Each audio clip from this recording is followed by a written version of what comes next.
Hello friends, आज lesson number first ठोस अवस्था में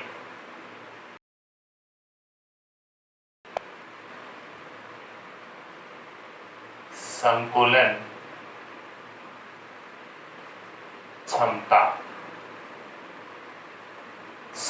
क्षमता जो क्रिस्टल जालक होते हैं उन क्रिस्टल जालक के अंदर अवयवी कणों के द्वारा जितना स्थान भरा जाता है या घेर लिया जाता है वह हमारे पास में होती है संकुलन क्षमता। देखना,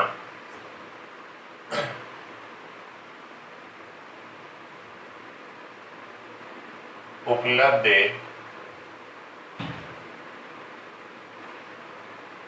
स्थान का वह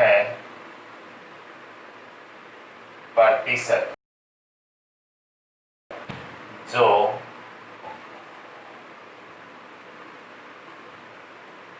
अवयवी कणों द्वारा भरा जाता है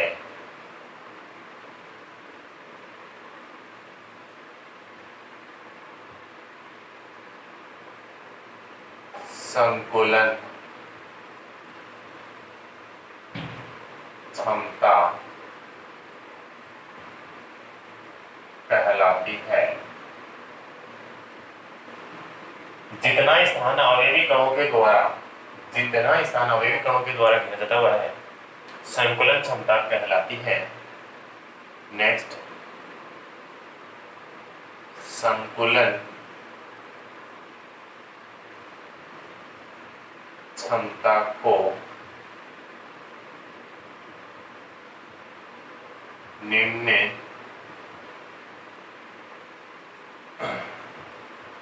सूत्रों द्वारा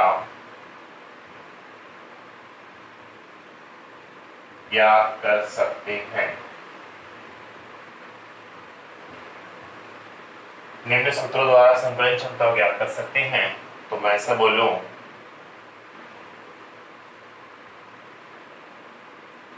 प्रतिशत संकुलन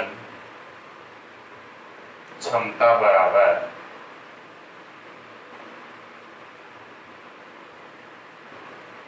एकक के कोष्ठिका में उपस्थित कुल अवयवी कणों का आयतन अपॉन एकक कोष्ठिका का आयतन, और प्रतिशत में है तो मल्टीप्लाई 100। अवयवी कण है, अवयवी कण गोलों के समान होते हैं, अर्थात गोल होते हैं। तो फॉर्मूला चेंज कर सकते हैं हम कि प्रतिशत संकुलन क्षमता बराबर गोलों का आयतन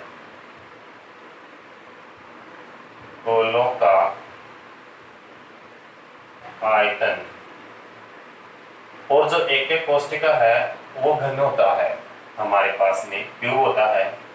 तो लिख सकते हैं घन का आयतन इंटू 100। गोले का आयतन होता है 4 का 3 पाई आर क्यूब, घन का आयतन होता है भुजा क्यूब। यहाँ गोलों को संख्या में ज्यादा है तो मैं इसे लिख सकता हूं प्रतिशत संकुलन क्षमता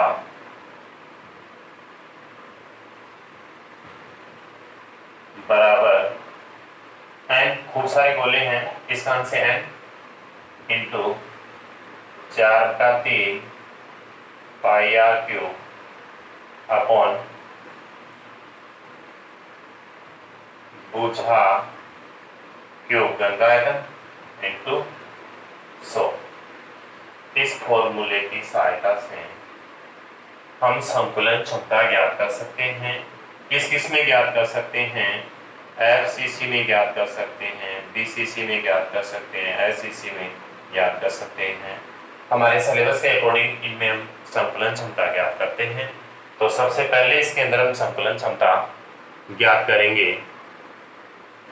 तो पहला ज्ञात करते हैं एचसीपी या एफसीसी की संकुलन क्षमता ज्ञात करना। यहाँ पर ध्यान दें, मैंने दो चीज लिखी है, एफसीसी और सीसीपी। तो नीचे लिखता हूं एचसीपी व एफसीसी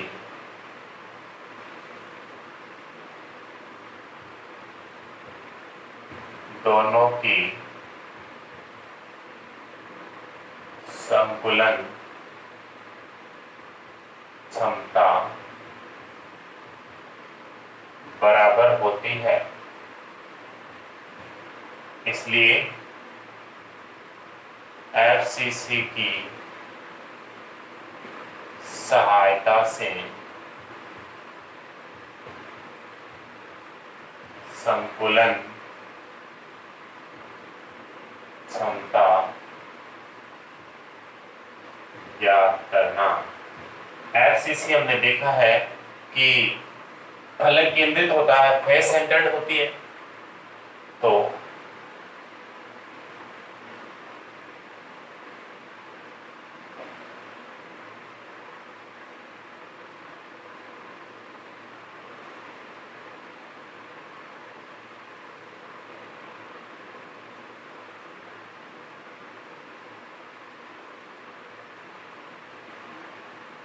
ये हमारे पास में घन है, इसके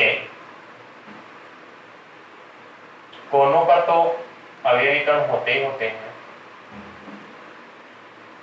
कोनों पर तो अवयवीकरण होते होते हैं।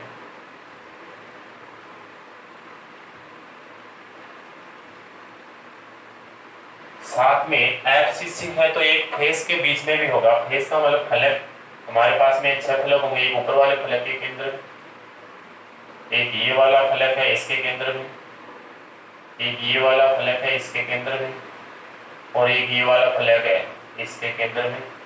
अब सुनना, एक ये आपको चौकोर सा दिखाई देता है और एक ये बड़ा वाला इधर चौकोर सा दिखाई देता है। इस कारण से 6 डॉट लगाए, इसका मतलब 6 फलक हैं। इन 6 फलकों में हम ऐसे देखेंगे कि अवयवीकरण है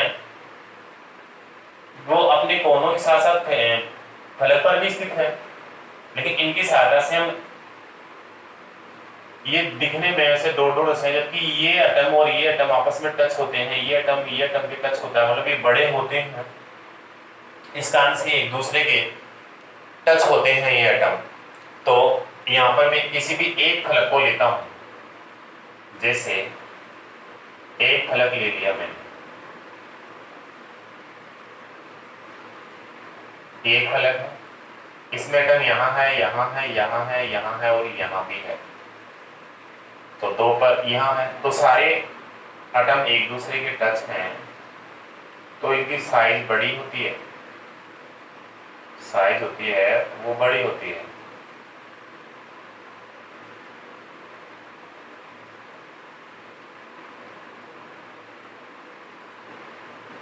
ये वाला है तो इसकी साइज भी बड़ी होती है और ये इससे टच होता हुआ बनता है।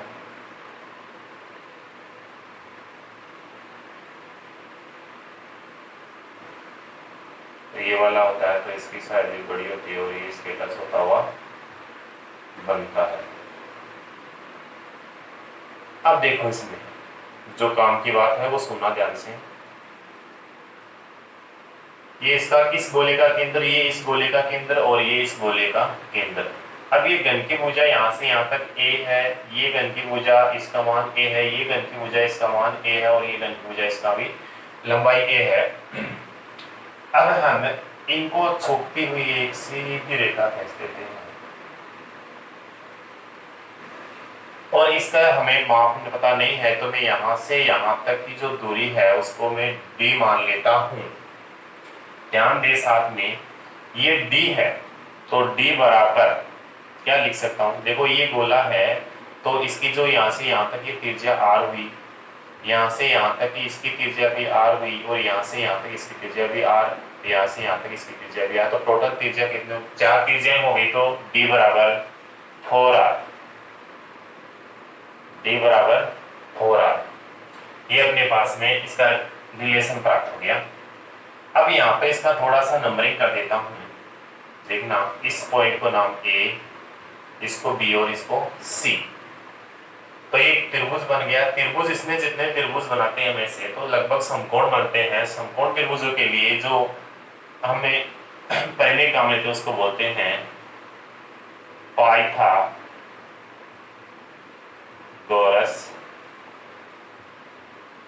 प्रमेय से। पाइथागोरस प्रमेय से ऐसा होता है AC स्क्वायर बराबर AD square plus BC square. तो AC का मतलब ये लाइन है तो इसमें हो गया ये D स्क्वायर बराबर A square plus A square, तो ये भी A है और ये भी A है, तो D स्क्वायर बराबर 2A स्क्वायर, D बराबर under root 2A square, under root चला गया तो D बराबर प्राप्त होगा अंडर रूट 2 डॉट A। ये हमारे पास में ये प्राप्त हो गया। तो एक इक्वेशन तो ये था, अब सेकेंड इक्वेशन ये हो गया। तो हो गए, दोनों इक्वेशनों की सहायता से हम एक का मान निकाल सकते हैं जो भुजा है। देखना, D बराबर 4R बराबर, ये तो इससे आ गया, इससे बराबर आ जाएगा अंडर रूट 2A।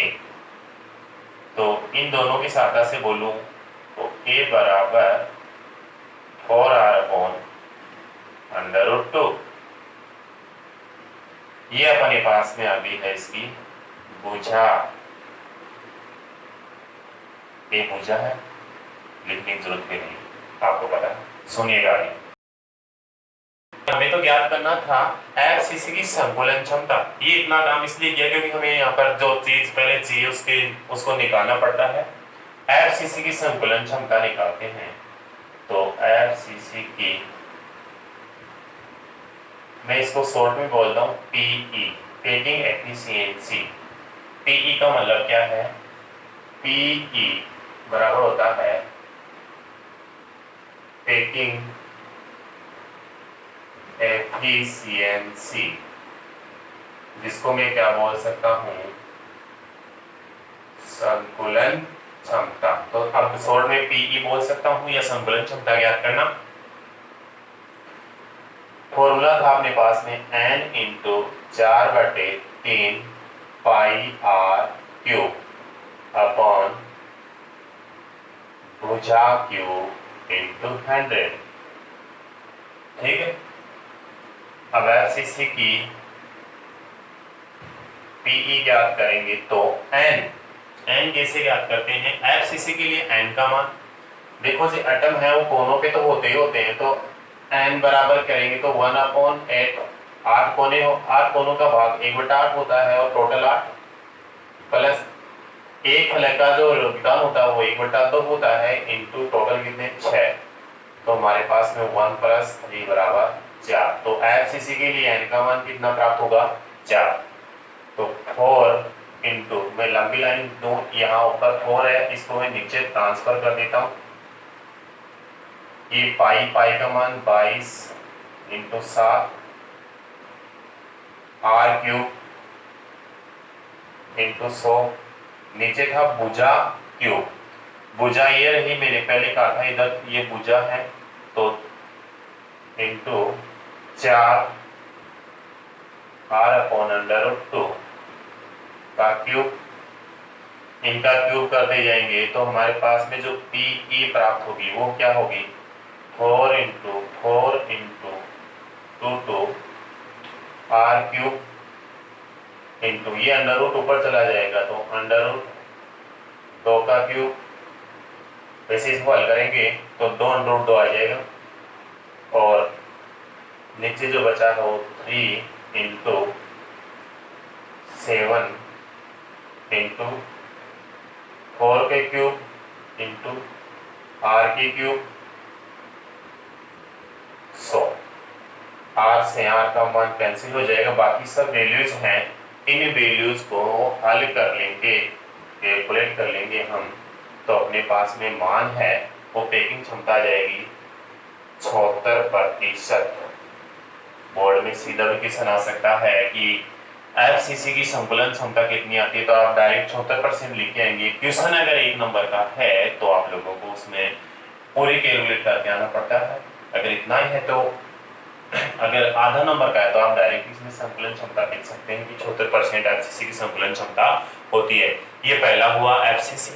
इसके पश्चात देखिए अब नंबर 2 है बीसीसी की संकुलन क्षमता ज्ञात करेंगे।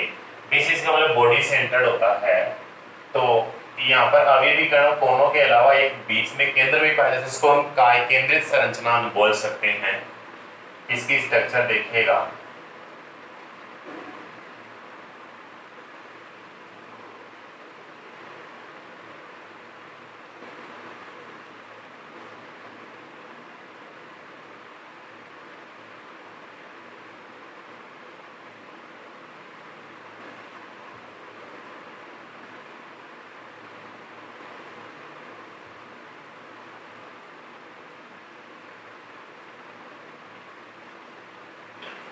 यहाँ इसमें कोनों पे तो एटम होते ही हैं, बड़े एटम वैसे बड़े होते हैं, एक दूसरे के टच होते हैं, ये इसके टच होता है, ये इसके टच होता है, लेकिन हम थोड़ा यहाँ शॉर्ट में दर्शा लेते हैं इनको।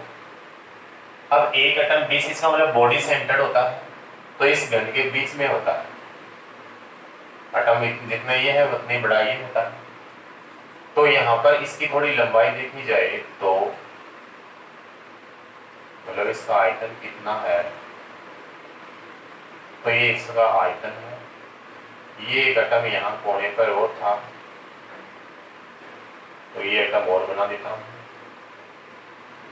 एक एटम यहाँ है तो ये यहाँ बना देता हूँ। ये देखो, ये कोने वाले एटम ये बीच वाले एटम से टच है, इन एटम के टच होते हैं। तो ये वाली जो भुजा है अपनी, इसका तो लंबाई ए है, घन की भुजा ए, इनकी भी लंबाई है, इसकी भी लंबाई है, भुजा ए है। अब ध्यान से देखना कि अभी भी थोड़ी देर में यहाँ जो ये फलक है, इस फलक के बीच में एक लाइन खींचते हैं, विकिरण बोलते हैं इसको, इसको बोलते हैं फलक विकर्ण।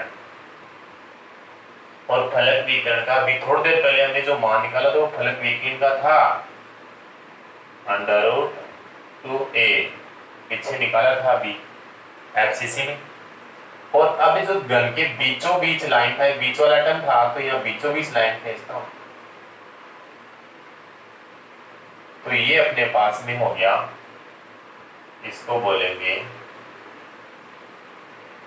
घन विकर्ण। ध्यान रहे दो चीज आ गई हमारे पास में, एक फलक का विकिरण जो फलक से खींचा जाता है, एक घन के अंदर से एटम को टच करते हुए आए, इस कारण से इसको बोलते हैं घन विकिरण। और अब इसमें नाम देते हैं इसको, तो इसको ए बी सी। कोई भी कमरा घनाकार होता है तो उसमें 90 डिग्री का कोण बनता है। हमारे पास में जो त्रिभुज बनता है ये 90 डिग्री का, तो इसमें भी हम ऐसे लिख सकते हैं पाइथागोरस प्रमेय। तो सुनिएगा, इसका मान अपने पास में ये रहा √2 है, यहाँ इसका रहा, इसका नहीं है, तो इसको भी देखेंगे दूरी यहाँ से यहाँ तक ये मान ली मैंने d, और वही सिस्टम पहले वाला r, और यहाँ से यहाँ तक की त्रिज्या r, यहाँ से यहाँ तक की त्रिज्या r, और यहाँ से यहाँ तक की त्रिज्या भी r। तो इसको ऐसे लिख सकता हूं मैं d बराबर 4r। ठीक सा, ये इसका इक्वेशन नंबर फर्स्ट। अब हम पाइथागोरस प्रमेय की बात करते हैं यहाँ, तो AC² बराबर AB ए बी, ये वाला A B square plus B C square, हाँ जी, ए सी स्क्वायर का इसका जो लंबाई डी स्क्वायर, और ए बी इसका मतलब है अंडर रूट 2 ए का स्क्वायर प्लस ए का स्क्वायर। तो अपने पास में इसको सरल करते जाएंगे तो आएगा अंडर रूट, नहीं अंडर रूट हट जाएगा तो 2 ए स्क्वायर प्लस ए स्क्वायर, 2 ए स्क्वायर प्लस एक ए स्क्वायर है तो हो जाएगा डी स्क्वायर बराबर 3 ए स्क्वायर। इसका स्क्वायर हटाता हूं तो अंडर रूट 3 ए स्क्वायर, तो सरल किया तो बाहर आ जाएगा अंडर रूट 3 डॉट ए। ये अपने पास में सेकंड इक्वेशन हो गया। इक्वेशन नंबर फर्स्ट और सेकंड से हमें ए का मान हम निकाल सकते हैं, तो बात करता हूं इक्वेशन फर्स्ट प्लस सेकंड से। डी बराबर 4r बराबर अंडर रूट 3a, ए बराबर 4r अपॉन अंडर रूट 3। ये अपने पास में फिर से मान आया है, वो भुजा ज्ञात कर लिया हमने पहले। अब आगे हम बात करते हैं जो मेन काम था अपना, बीसीसी की संकुलन क्षमता बराबर n into 4/3 pi R cube upon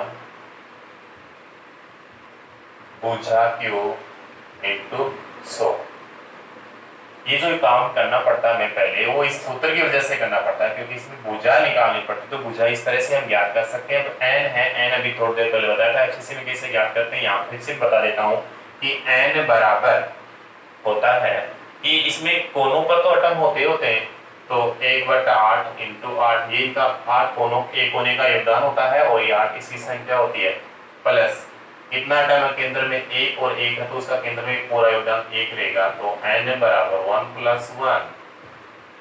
यहाँ इसे बीसीसी में n का मान 2 प्राप्त होगा। तो यहाँ से लिखना शुरू करता हूँ 2, तो 4/, इसको नीचे लेके चला जाता हूँ, इंटू पाई का मान 22 अपॉन में 7 इंटू आर क्यूब, भुजा ये रही भुजा अपने पास में, तो 4r अपॉन अंडर रूट 3, ये 3 है का क्यूब इंटू 100। सही लिखेंगे उसको 2 into 4 into double 2 into R cube. ये वाली वैल्यू ऊपर चली जाएगी तो मैं इसको ऐसे भी लिख सकता हूँ √3 into under root 3 into under root 3। ठीक है, नीचे है 3 इंटू 7 इंटू इसका cube into R cube into 100। यहाँ आर की वैल्यू नहीं तो आर आपस में कैंसिल आउट होता है, बाकी सब वैल्यू है इसमें। देखो कैलकुलेट करेंगे तो अपने पास बीसीसी की जो क्षमता है वो लगभग 68%, बीसीसी की जो क्षमता है वो 68% प्राप्त होती है। ये अपने पास में बीसीसी की संकलन क्षमता। इसके बाद में एससीसी की संकलन क्षमता ज्ञात करना। एससीसी का मतलब सिंपल क्यूबिक यूनिट सेल, इसमें कितने जो अवयवीकरण है वो कोनों पर स्थित होते हैं, देखना।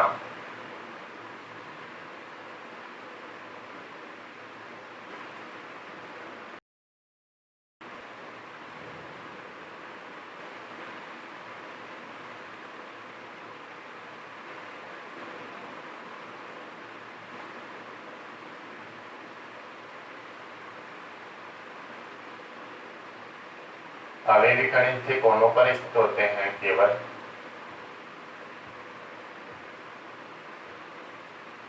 तो ये एटम है, ये इसके टच होता है, ये इसके भी टच होता है, इधर टच होते हैं।